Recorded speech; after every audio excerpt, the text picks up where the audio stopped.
Je fais une audition le 29 mars prochain à En Karem, qui est un quartier de Jérusalem, et je cherche comédiennes et comédiens, pas forcément professionnels, âgés de 20 à 35 ans, qui sont touchés par cette histoire, notre histoire du départ des Juifs de France, et qui ont quelque chose à dire. Sortez, respirez, c'est le Quality Time. Si vous aimez le théâtre, si vous aimez vous poser des questions, réfléchir aux grands sujets de notre société, eh bien, restez avec moi. Vous allez adorer mon invitée du jour, Milena Kartovsky-Ayash. Elle est artiste, metteur en scène, chanteuse et auteure. Elle est également anthropologue. Bref, on est vraiment ravis de l'accueillir. Bonjour Milena. Bonjour Cathy. Alors, vous êtes en Israël depuis très peu de temps, 8 mois. Et vous êtes déjà sur les starting blocks parce qu'un de vos projets a été retenu au Festival de théâtre d'Akko. C'était une surprise pour vous ?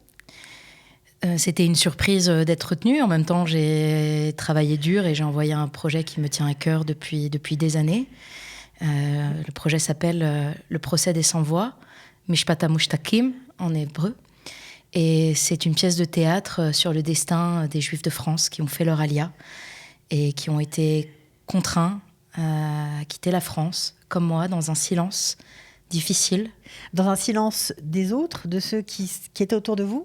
Dans un silence, effectivement, de l'entourage, dans un silence aussi de l'État. Face à quoi ? Face à l'antisémitisme ? Face à l'antisémitisme, qui est de plus en plus virulent, face à ce que certains appellent l'antisionisme, mais qui est en fait un nouvel antisémitisme, je dirais, qui était et qui est toujours très fort dans les milieux dans lesquels je travaillais, c'est-à-dire les milieux de la culture et les milieux de la recherche à l'université.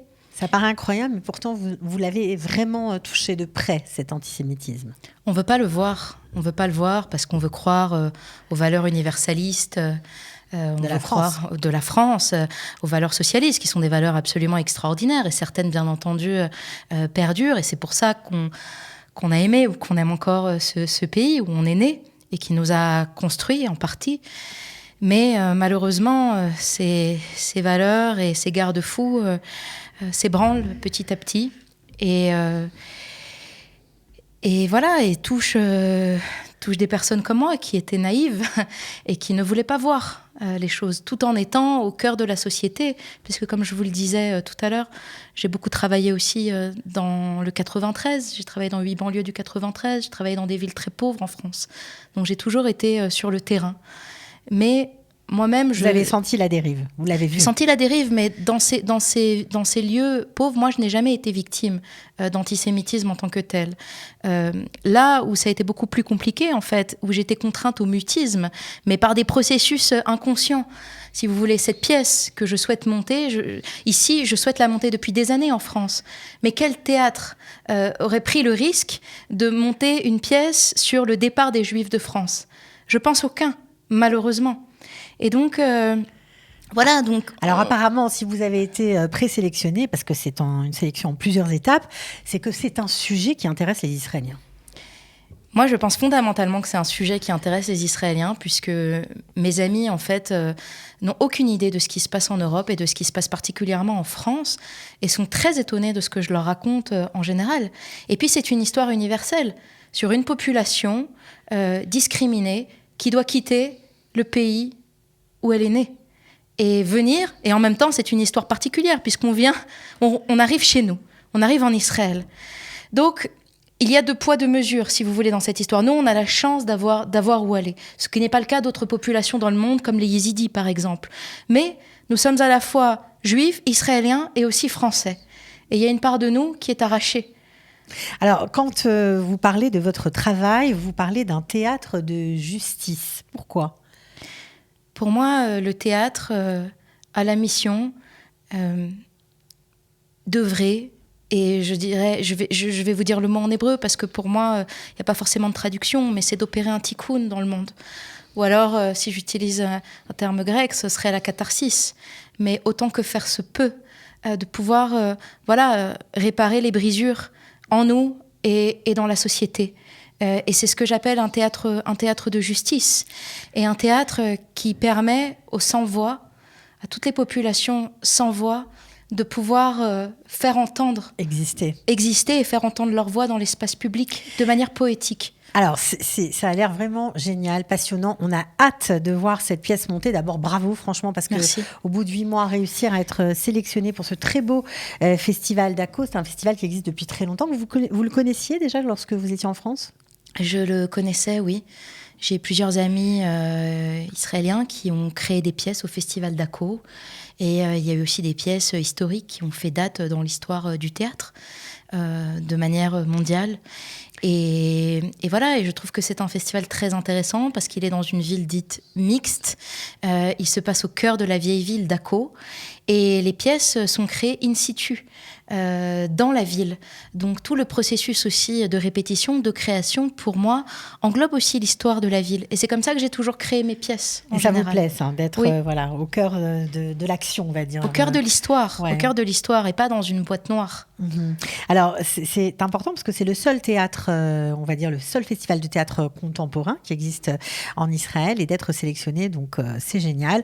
Donc dans un mois, vous allez devoir présenter, on va dire, un petit bout de la pièce pour pouvoir passer le deuxième stade des sélections. On espère pour vous que ce sera concluant, on en est sûr même. Et donc, pour reconstituer, on va dire, votre troupe, parce que évidemment, là, vous êtes venu sans vos comédiens, vous voulez refaire une troupe et bien sûr les faire jouer pour ce festival de Akko, vous faites une audition.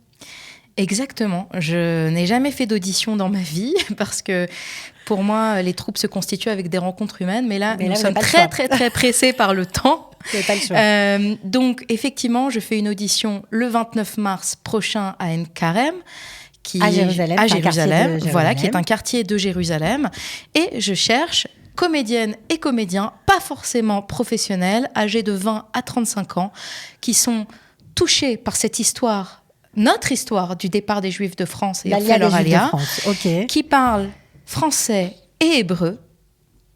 La pièce sera jouée dans les deux langues ? La pièce sera jouée dans les deux langues, avec un petit peu d'arabe aussi. Et tout l'enjeu est justement celui de la traduction, qui est un enjeu en Israël en général, bien entendu. Sûr.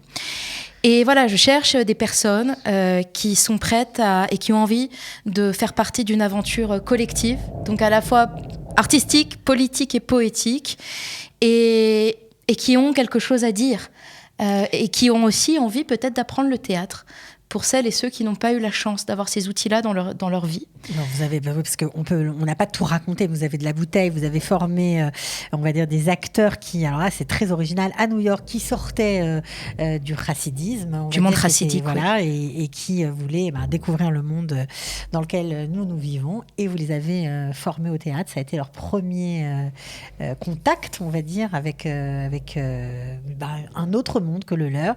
Et ils sont aujourd'hui à la tête du théâtre yiddish de New York. C'est vraiment bravo, franchement. Oui, et certains ont joué dans la série Unorthodoxe que je pense certaines et certains ont vu. Donc bon, oui, bref, on comprend que avec vous, on est entre de bonnes mains. Donc, est-ce que, puisque c'est du théâtre, on va dire semi-professionnel, voire professionnel, est-ce que les gens seront payés ? Oui, ce sera un projet tout à fait payé. Alors, dans cette première phase, donc là, du mois de mars à avril, on va créer la troupe. Ça va être vraiment laboratoire pour voir qui reste et avec qui j'ai envie de travailler et qui a envie de travailler avec moi, parce que pour moi, c'est une relation humaine, c'est absolument fondamental. Et ensuite, bien entendu, c'est un projet qui sera subventionné à la fois par le festival et à la fois par des organisations et par un philanthrope qui s'est déjà proposé de financer mon théâtre en Israël et de m'aider à recommencer cette vie ici. C'est génial. Franchement, je suis ravie que vous soyez arrivés jusqu'à nous, vraiment.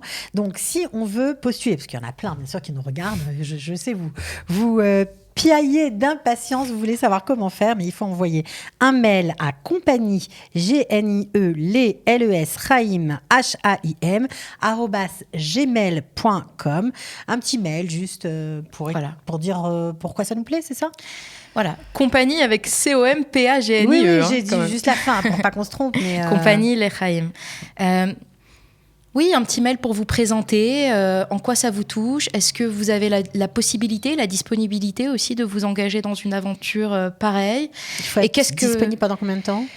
Il faut être disponible, donc là, jusqu'au 24-25 avril, une fois par semaine. Et ensuite, jusqu'à la fin du mois de juin, pareil, une fois par semaine. Et ensuite, la création aura lieu au mois de septembre, c'est-à-dire le laboratoire de création. Et nous jouerons, je l'espère et je le souhaite, au mois d'octobre, début octobre, pour le festival d'Aco, durant Cholemoid.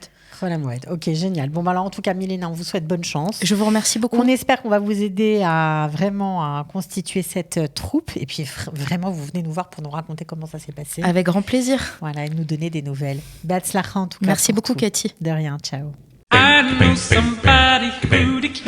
Sortez, respirez, c'est le Quality Time.